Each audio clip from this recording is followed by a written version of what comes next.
মাগুরা থেকে আমাদের সঙ্গে যুক্ত হচ্ছেন মোহাম্মদ ইউনুস আলী। ইউনুস, রায় তো পেছালো, আসিয়ার পরিবার এই রায় পেছানো নিয়ে কি বলছেন?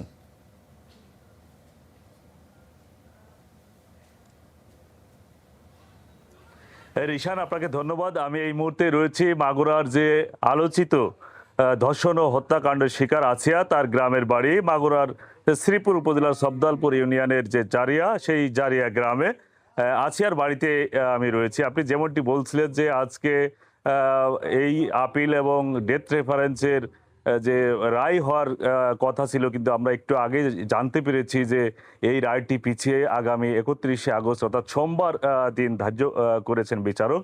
এই রায়কে পেছানোকে ঘিরে এলাকাবাসী এবং আমি আসিয়ার যে পরিবার, তাই পরিবারের সাথে কথা বলেছি, তারা এক ধরনের শঙ্কা দেখছেন যে এই রায়কে পেছানোর মধ্য দিয়ে তারা বলছেন যে আসলে আমরা ন্যায় বিচার পাবো কিনা। গত বছর 17ই মে মাগুরার যে নারী ও শিশু নির্যাতন দমন ট্রাইব্যুনালের বিচারক এম জাহিদ হাসান এই মামলার প্রধান অভিযুক্ত হিটু শেখকে কি মৃত্যুদণ্ড দেয়।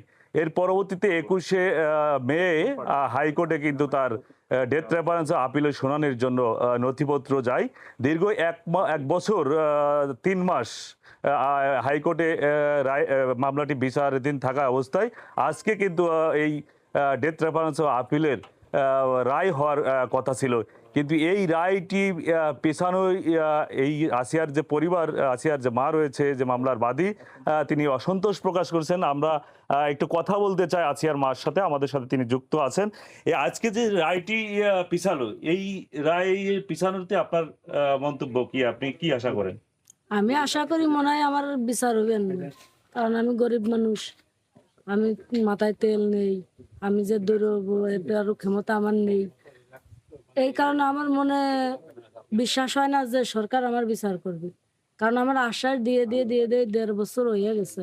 আর যদি আমার বিচারই করতো, তাহলে কিন্তু সে আসিয়ার সাথে সঙ্গে সঙ্গে আমার বিচারটা করিয়ে দিত, কিন্তু সে বিচার আমি পাইনি। আর আমার মনে হয় যে সে যদি ফাঁসি দিতে পারে, ফাঁসির রায় তো হয়ে গেছে, যদি কার্যকর করতে পারে ভালো, আর যদি না পারে তাহলে তারা ছেড়ে দিক।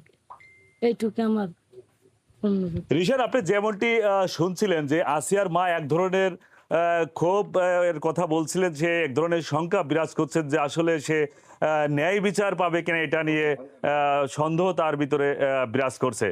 তো ঋষান, এই ছিল মাগুরা থেকে আসিয়ার যে হাইকোর্টের যে ডেথ রেফারেন্স ও আপিলের শুনানির যে রায়, এই রায়কে ঘিরে আসিয়ার পরিবারের সর্বশেষ যে প্রতিক্রিয়া, সেই খবর জানাচ্ছিলাম। ইউনুস, আপনাকে ধন্যবাদ।